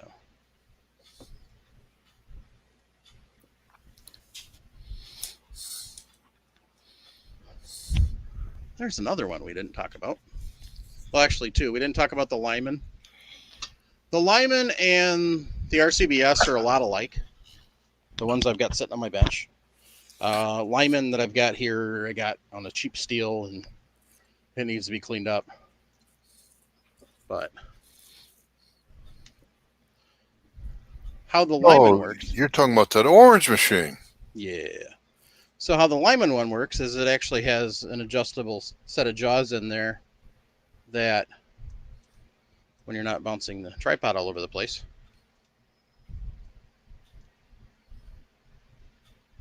Good grief. That looks a little rusty, Mike. Is that rust or is it color metal? Nope, that's rust. Ooh, that's not good. Yeah, it just needs to be cleaned up. Its surface. Send it So, to me. I'll clean it for you. Yeah, but I'll never get it back. That's the problem. Sure you will. I'll just mail it the Mike way. Oh, okay. Ooh, slam. Well, now that you're in your new house, I'm actually going to mail out your shot shell press this weekend. So, Okay, I'll take it back. but so this one uses that. Then our RCBS over here is the older style, so it's got these plates that you're just changing it out. I don't know what's in here. Where'd it go? And I don't know. Now, how old would you say each of those are? RCBS is probably about 10 years old. The Lyman, I don't know. The Lyman could be reasonably new and it's just been abused. So, because their universal trimmer is still the same way. But Hey, Mike. RCBS has a newer style. What? There When it you is. get a second, will you switch the camera over to me so I can show this little cutter I've got? So here's the Lyman or the RCBS plates. They're just different setup, different spacing. And then that's how that works. There's Travis. Okay, so I know a lot of these guys on the podcast and others, they always talk about the world's finest trimmer and the world's finest trimmer 2. This one that I have here, if I don't use this one as much anymore, but if I had to buy one, this is the one that I would buy. again. The World's Finest Trimmer 2, if I remember right. You tell me, Jim, if I'm correct. The version 1, you had to buy it caliber specific. Right. And version 2 is just like this one I got right here. It has these little inserts that you pick. And Correct. like we were saying, this goes off of the shoulder, so you can see that's how Right. this works. Right. You put this little insert into your cutter. They're shoulder specific, and this one's 308, and this is 223, but you get the Yeah. idea. It stops at the shoulder. So, like we were talking, this is the exact same concept as the World's Finest Trimmer 2. 2, but this is called the Trim It 2. So it's got the same type of setup. Insert goes in. You got this bar, sticks out. You can adjust it. Same type of deal. You can see those lines right there. So each one's a thousandths. It's got little locks here for your Allen set screws to lock everything down. But what this has above the others is the cutter. It's like it's the tri-way cutter. Right. So this one does chamfer, cut, chamfer, and deburr all in one. Now that's on the order of my tri-cutters. I have if you don't mind, Mike, put the camera over to me for a second. I have a 3-way cutter here that I use. If I can find him. Well, Travis, since you've got that fancy one on your Dillon, you don't really need the one that's in your hand. You should send that to Sharenda. I send her too much stuff already. This is called a tri-cutter. And I'm dropping the things all over the place. This is called a tri-cutter. It's actually 4 cuts. I'm holding it by hand, so sorry about the focus. 4 cutters, but each cutter has got a notch in it. Try to get this thing to focus on something besides me.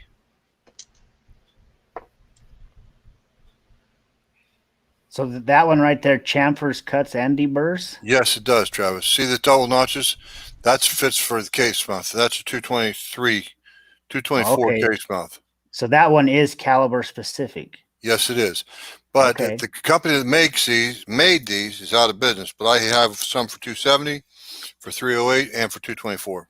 So could you take that and take out the end mill in the World's Finest Trimmer and adapt that to one? Probably. Never thought about that. That's a good idea. That's a good idea.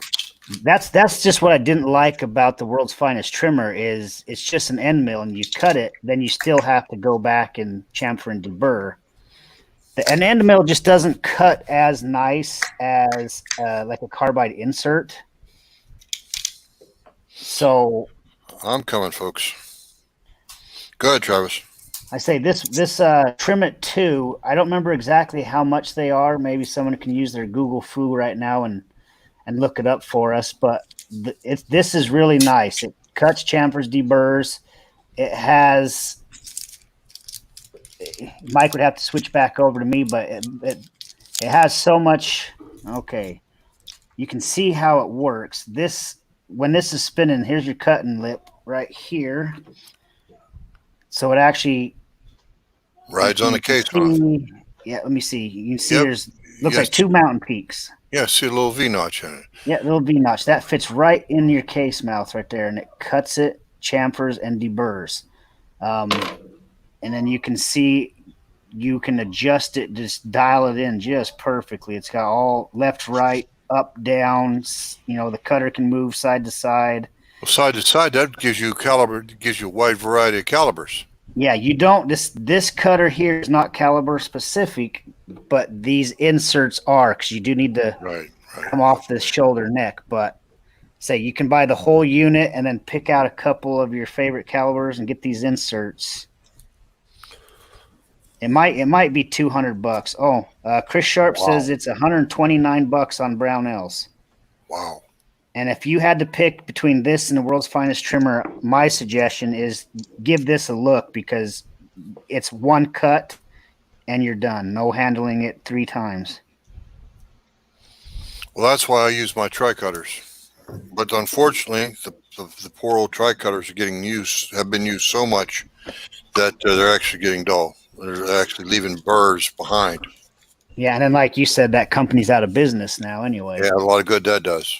So this cutter right here is the same cutter that's in the Gerard Triway setup. Let me. I'm pretty sure that this insert is the same insert. And if you can look at it, it's a 3-way. So if something happens to this first cutting piece, you've still got two other cutters to use. But I've used this on a lot of 308, and I haven't. You did. The You'll bad never thing dull is, that. you'll never dull it, but it does take some time to get this set up. You're not just gonna be set up in 5-10 minutes. You do have to dial this in, because if you look, it's offset. So this is actually spinning. Right. You can see right now it's wobbly, but when you get this set up the way it's supposed to, It'll rotate elliptically, but but the Exactly. case is going to be going around the periphery of the case. Yep, Right. correct. Excuse me, Jason. Jason, are you there? Yes, sir. Jason, didn't you and I have a conversation quite some time ago about doing a similar operation? But isn't it a Forster that makes a 3-way cutter that it has to be factory adjusted? Forester. I don't remember that, Jim. Well, Got the Gerard. in your Gerard, now it does 3-way cuts, right? Yes. And how much was your Gerard cutter or trimmer, your brass prep station when you bought it? I couldn't tell you. Ballpark figure, bud. I don't recall. I didn't get the entire station. I just got the cutter head. Hook it up to your truck press. How much was that, if you don't mind? I still don't remember. I have no recollection. Too many hard drugs and too much gin. Too many gins ago. All right, but Gerard makes a 3-way cutter, and I'm sure the price is at least competitive. I'm sure it may be higher, but I'll bet you they're at least competitive. It's higher. Hey, Mike, will you take the camera off of just me, please? Gerard, they have the whole unit that they sell. I can't remember how much it is, but it's a little pricey. But it's a whole unit. It's a little stand. You can set it vertical or horizontal. It has a little catch can to catch all your brass shavings. It's a really, really nice setup. I'm 99% positive it's this exact same tri-way cutter. So if a guy just got this little setup, they could, rig it up however they want. I've actually made a little power unit, and like Mike was saying, a friend of the show, Drew, he sent a couple of us a little powered unit. This is what goes in that powered unit. Sharinda knows what I'm talking about. I think she's got one. I do. It's lovely. This little thing goes in that unit, and you've got a really nice setup. A lot of guys were just using their Google Foo, and they said it's $129 on Brownells, and they've seen it as low as $99 on sale with your choice of 2 inserts. Wow. That's basically, those inserts are nothing more than just a shoulder adapter that fits in a roller bearing, and they just press it in. Yep. So, Mike, will you go up to Daryl Guyton's comment? Let's talk about that for 1 second. It says, what is the advantages and disadvantages of working off of the shoulder rather than the entire case length?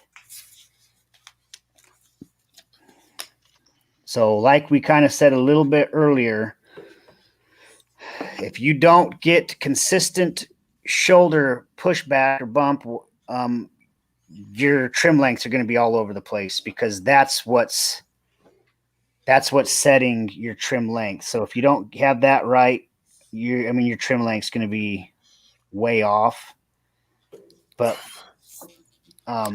that's the advantage of using the entire case, because you get it's more likely you'll get a consistent trim length because you're working off the head and the mouth of the case.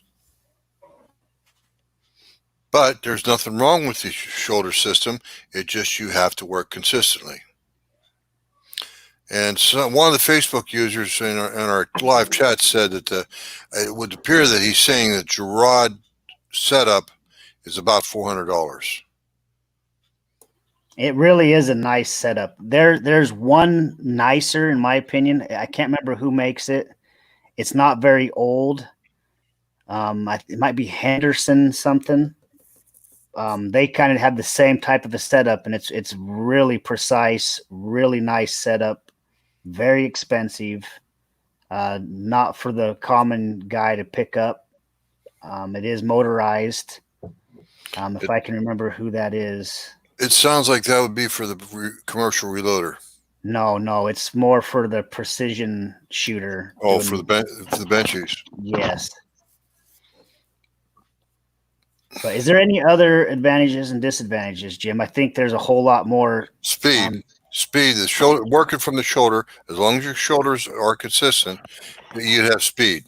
As opposed, I could do 600 an hour with my WFT, but I've got a deburr and chamfer, and I still got a deburr and chamfer with this, and I might do 100 an hour. Right. So I do know when I first got that World's Finest trimmer years ago, I didn't really know anything about bumping the shoulder back. I didn't know. I guess I just didn't know how to set my sizing die up, the proper way for what I was doing. So I was getting trim lengths of varying lengths, and that right there can be really frustrating because then you start blaming the tool as having the problem when it's not the tool, it's you. That's right. So if you know what you're doing, all of these tools have their place. Travis, you brought up a good point, and that is that we need to know how to use our calipers for making these kind of measurements that we need. Yeah. Jim, have you heard reloaders say they don't need a pair of calipers? Because me personally, I can't even reload or wouldn't even think about reloading without a pair of calipers. That's right, Travis. I've heard a lot of guys say, I don't need a pair. They'll just load it up. They'll do the plunk test. That's handgun ammo. That's one thing. But yeah, you can't do a plunk test on an AR chamber. If you do, well, good luck. But no, you can't reload brass, reload ammo, can't do anything. The other thing is too, Travis, when you're checking your headspace, that's what your shoulder bump, checking your headspace, you have to have a datum dial kit. There you measure off the 375 diameter on the shoulder down to the head of the case. Then when you know you've got it consistent, then you can come back with your WFT and you run like hell. Yeah, I say two of the most important things for me, and I would say for most reloaders, should be your manual. It's always going to be number one. Secondly is a pair of good calipers. Caveat, good calipers. Not no cheap-ass $13 from a company that this is a little more expensive than Harbor Freight.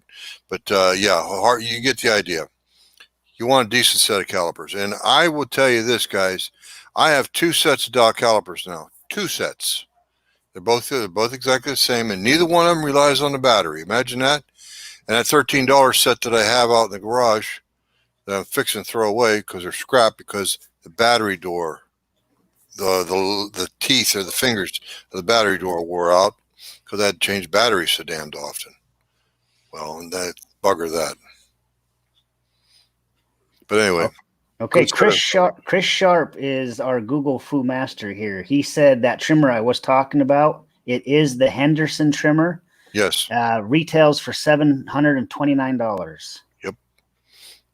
$739, sorry, but it is a really nice unit. But like I said, Henderson Precision is the company. If there's guys shooting precision stuff, that is one to look at. For most of us, it's not something we need, but a pair of good calipers is definitely something that we need.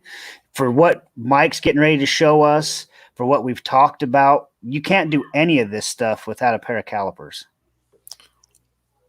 VMGM from the land down under has made a comment, and he's talking about the RCBS Trim Pro 3-way cutter. Thank you, Mike.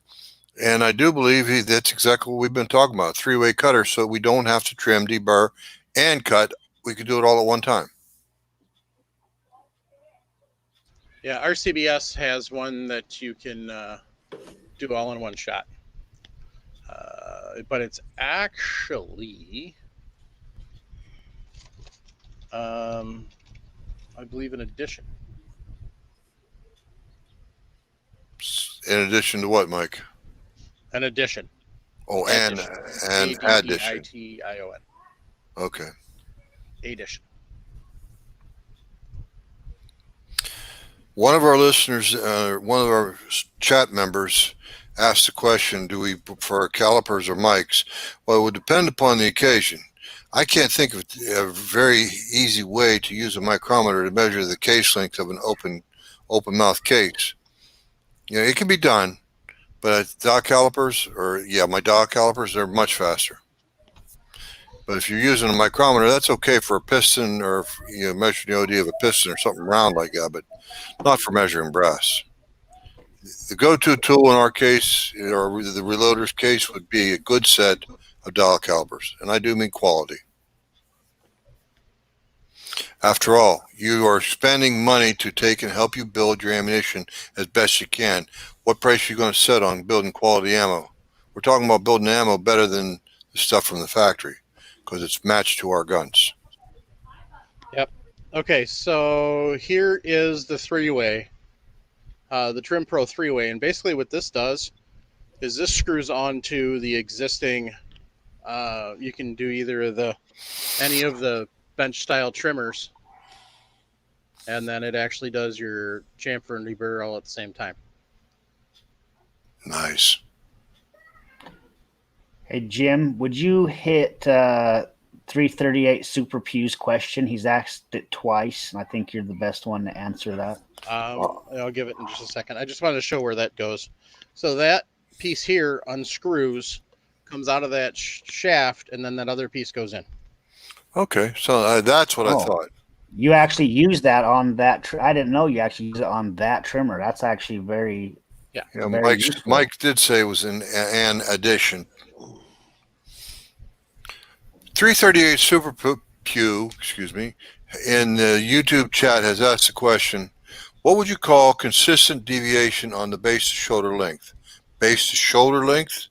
Well, okay, that's what the man said. I would say no more than 2 thousandths, plus or minus 1. Plus or minus 1, so that gives you 2 thousandths variation. That would be for like the bench rest guys, stuff like that. A lot of times you'll find the bench rest guys, they use the same case over and over and over and over. All they do is neck size. And you may find them actually pushing down on the handle a little bit to lock that cartridge into the chamber. And why is that? Because they want it to lock into the same exact center of the bore. They want that bullet to come out of that case and go down the bore exactly the same way each and every time. Now, Mike, that little tri-way from RCBS, the little cutter you just talked about, would that fit in other trimmers or just that RCBS? I would suspect it would depend on what the threads are for the other trimmers. The other trimmers, like the Forcer, wouldn't work because that has a 3/16 smooth hole. Jorgen Rangan has put a question up. Speaking of deburring and chamfering, has anyone ever tried chucking the alignment hand tool bits into the drill to save some time and strain on the hands? That's why my tools never go in this hole, Jorgen. What I'm talking about, what I'm holding up is my Lyman hand tool bits, and I just simply chuck them into my cordless drill and go like hell. You have to go easy because you'll put knife edges on like Paul Loud was talking about, or one of the Pauls were. So this is the tool that he's talking about, just the piece here. What I have it in is the Precision Prep tool from Little Crow. But you're still putting a little strain on the hand or on the wrist the way it's set up. Because the way this one works is you're still turning. Right. You're doing it by hand, whereas Jorgen is asking. Yeah.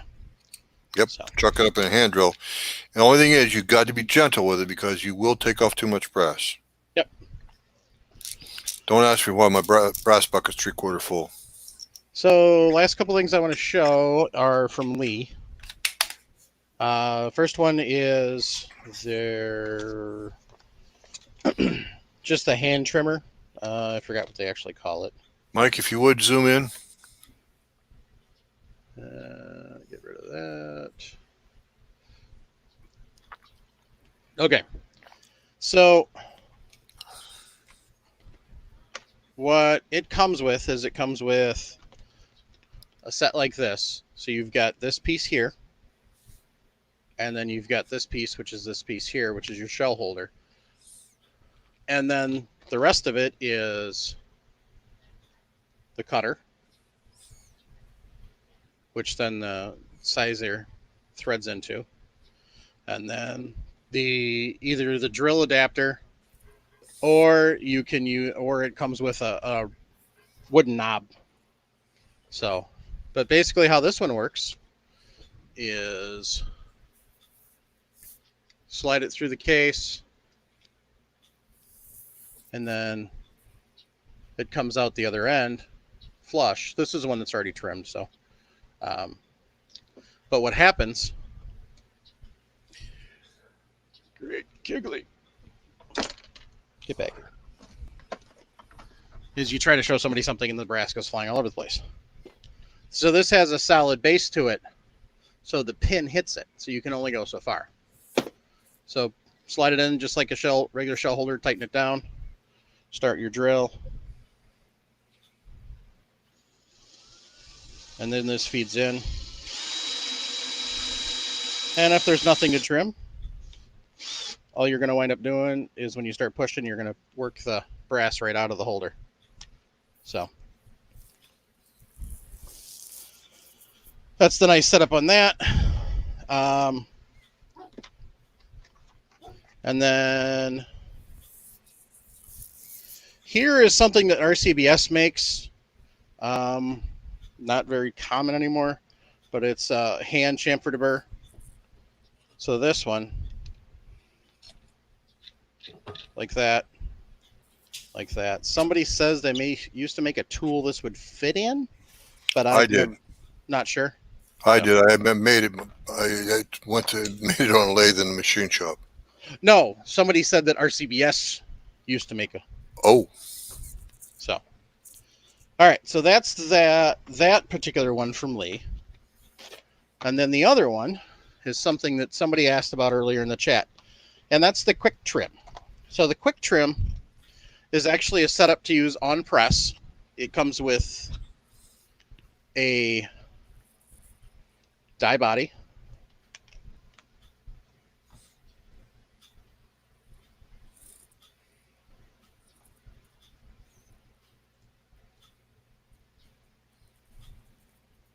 And then there's two different setups for these. There is the handle style, which is a knurled handle, kind of like a garden tractor or regular tractor knob. And then there's a power drill adapter. You'll also notice the cutters look different. This one is the fancy one, and it's set up to chamfer and deburr all in one shot, whereas this one isn't the basic one, and it won't. So basically, the only kicker with this setup, you do need to have a piece of brass that is already sized to the correct to be able to get your sizing dialed. Because how this works is it is a dial adjustable to change the length on this or this. So as it fits down, it only goes so far and will only trim the brass. Now, for smaller, there is a spacer on here that comes off if you need to. But it's adjustable. So.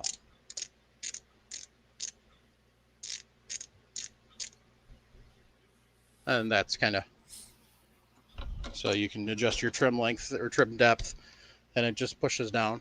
And you can put this in a regular cordless drill. So that's how that works.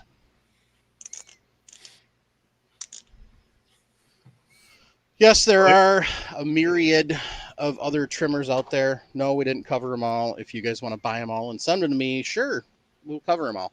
But we covered what we all own. So, Mike, on that first Lee trimmer yes. you were showing, Ammo Maker 1 asked, would you deburr the flash hole before running that Lee unit? I don't think it actually. It does, It's- Mike. It makes a difference. Well, no, I don't think it actually hits bottom on the case. Oh, you're right. It doesn't hit bottom in the case. The pin bottoms out. So, yeah, I don't think it would matter myself.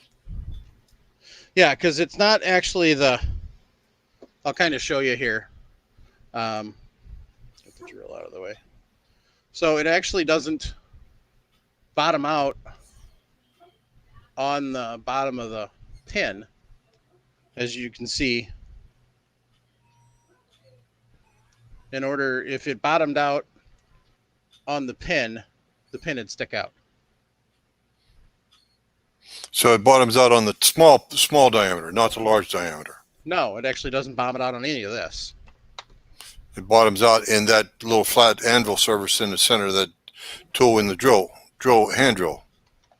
It bottoms out. The neck bottoms out on here.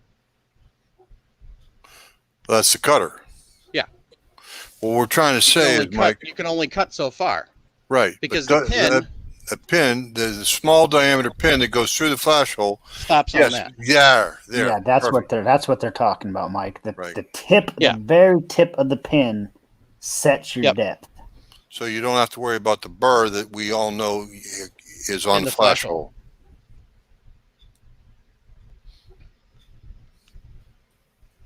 And I think RCBS does make a hand-operated tri-way also. I just didn't look on their website that far. So, but get that off there. So that's trimming. Wow. Who'd have thunk it? 2 hours on nothing but trimming. Yep.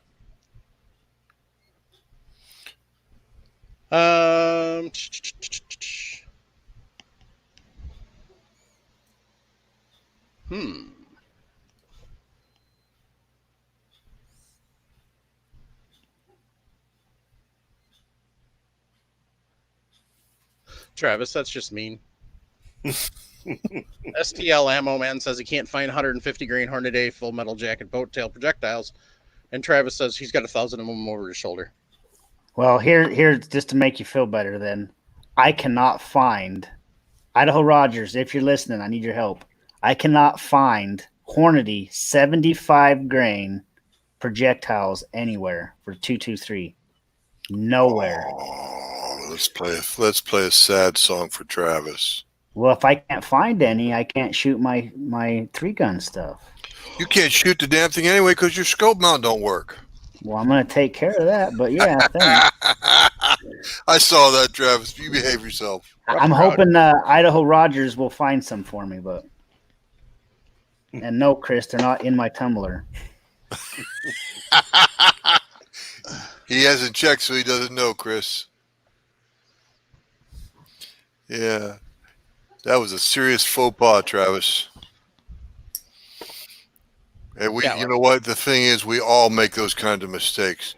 Mike's got a steak case stuck in the die, and we all make those kind of mistakes, and we have a hard time living them down. After all, I made a mistake of creating several of the groups that we on Facebook that we love to run around in. So yeah, that's trimming in a nutshell, gang. A pain in the ass, but very important step. It's the biggest nuisance we have, but it is the most important operation we do. Brass prep. Jorgen says your tumbler's full of shot shell holes. I didn't know you tumbled shotgun hulls. He's going to write something rotten. Oh, Jim, you guys told me do not wash, clean, none of that. My shotgun holes. So I took your advice. I'll just wipe them off. You know, every once in a while, I listen to you guys. Yeah, every once in a blue moon. And that's once every 33 years. So, all right, gang. That pretty much wraps up this. So,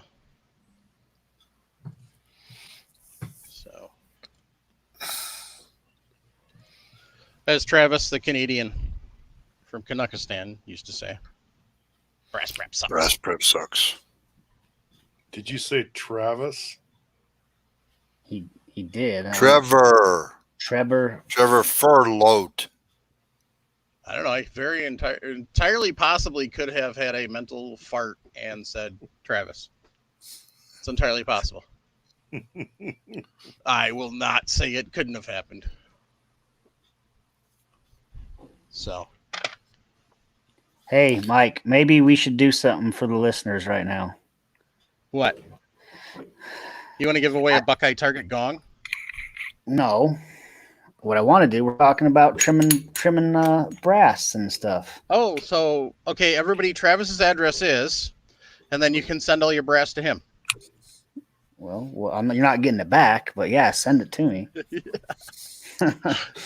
So let's we'll figure something out here, Mike. But let me give the viewers this trim it too. Okay. Let me give this to somebody. Set up for 223 and 308. Say it's the tri cutter, so it cuts, chamfers, and deburrs.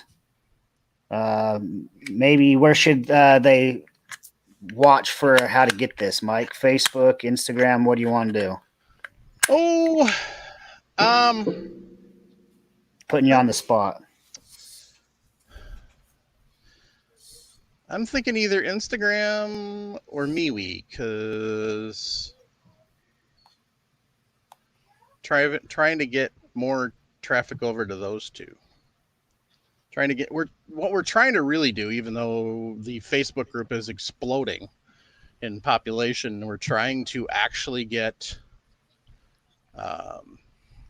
less reliant on Facebook and more on the other platforms that are actually firearms friendly. And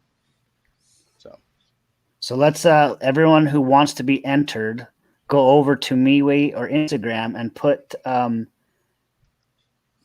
Travis Rocks. And you'll be entered in getting this trim it too. And so this contest, currently it is Tuesday, June 16th. Everybody who watches this live has a jump. But because the actual audio podcast will not post until a week from Sunday, we are actually going to run this contest. Yeah, Sharp, like you're not on any of those platforms. Knock it off. Yeah. Right. Oh, You're post also it over not there. eligible, Sharp. Mark, take that out. If we draw your name, we're just going to throw it away. Draw again. Oh, I'll if your name's I'm not like Jason here, Chris. If your name's pulled, I'll send it to you. But go over there and post Travis Rocks or Powder Coat Rocks, or No, just make it one. or Alox. I don't care. Whatever. All right, Travis Rocks, something. Alox Rocks, or Powder Coat Rocks. Alox Nation. No, not Yeah, Alox Nation. Post No. something over there, and If- we'll figure out how to get you entered anyway. We'll figure this it's out. got to be one of the three. It's got to be Alox Rocks, Powder Coat Rocks, or Travis Rocks. If Chris actually wins, this will be the first time he actually has some reloading or gun related that he won't be lying to his wife about. So we are going to do the drawing on July 11th.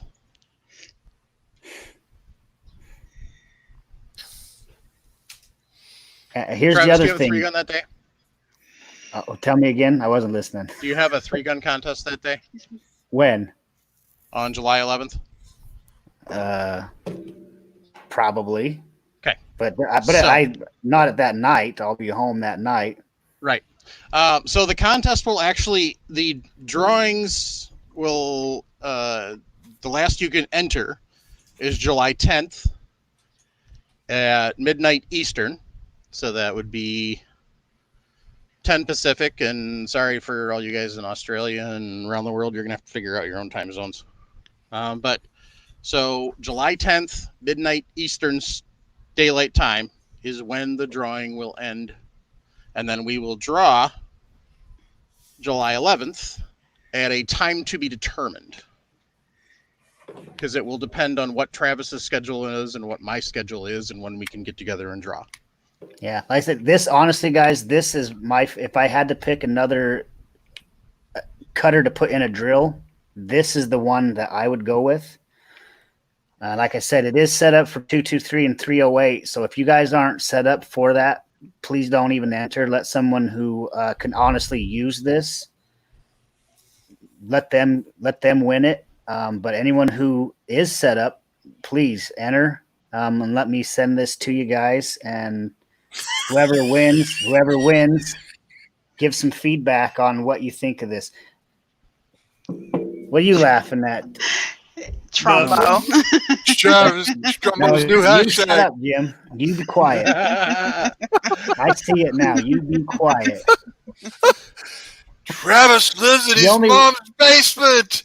The only one who is not eligible is Jason. And Jim. Even though I shoot both. Oh. Jason, you rotten rascal. Brenda, sorry, you and I are not eligible either. I didn't think I was. And Mark, when you hear this, you're not eligible either. Why? Poor Mark never wins anything. He can enter. Who cares? Hook him. Hook him. He's the guy behind the scenes. He's the one that makes it all sound good. Who cares what he wins or Oh, not? good grief. All right, gang, let's wrap this up. I Hey, will just pay so for you that. know, Jim, you're giving away your world's finest trimmer next. No, I'm not. Anyway. All right, gang. Thank you to all of the Patreons. Yeah, sorry. Any volunteers or employees of the Firearms Radio Network are not eligible. So yes, Troy, you're not eligible either. So Idaho Rogers, of course you're eligible. yes, he is eligible. All right, gang. Thanks to everybody who sends us emails, tunes in live, listens to the podcast on downloads or via your favorite podcast app. Just grateful for the fact that this is episode 305 and we're still chucking along and still doing well and got stuff to talk about. So it's always cool. So, oh, good grief. I thought we were friends, Sharinda. That We lady- are Sharonda's- friends. Sharenda's mom is not eligible either. Damn. Jiminy Good Crickets. Thanks to everybody that swings over to firearmsradio.tv and hits up the Amazon and the Brownells affiliate links. Thanks to everybody who gives us thumbs up when they watch the videos on YouTube or Gunstreamer or when they make it over to where, Travis? Sorry, I wasn't listening. What? Oh, the Reloaders Network. There you Over to go. the Reloaders Network. Sorry. That's what happens when you start looking at them making fun of you in the comments. You just read all the comments of them making fun of you, and you don't listen You to should anybody be else. used to that by now. Yeah. You really should be used to that by now. Especially hanging out with that pretty lady up above you there, Travis. She's just as brutal as the rest of us. I only God. pick on Travis at the start of the show. Well, she started when she first came on. She started off being nice and sweet. Now look at her. Well, She's like just the as you rest raggedy, of hang, them. raggedy as the rest of our sorry asses. right. When you hang with bad influences, they start to rub off on you. Oh man. All right, gang. Also, a huge shout out to all of our Patreons, including the couple that just joined us this past week. Thank you very much.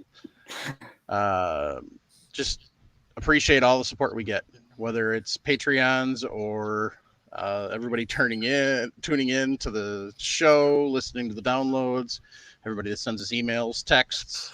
So email reloadingpodcast@gmail.com. Text or voicemails to 608-467-0308. And you can always go to firearmsradio.tv/reloading-podcast to find the show notes and the show to download if you can't find it on a podcast downloading client. So, and you can also leave comments there on the website. So, thanks, everyone. And on that note, keep your brass shiny. Be an asset, not a liability. Remember, guys, trim a guy's brass, he shoots for a lot. Cut that out. Trim a man's brass, he shoots for a day. Teach a man to trim his brass, he'll shoot for a lifetime. And teach the ladies how to reload, because we'll actually enjoy doing it. Take someone shooting. Most important thing we could do. Support the Second Amendment. That's Thanks, it. folks.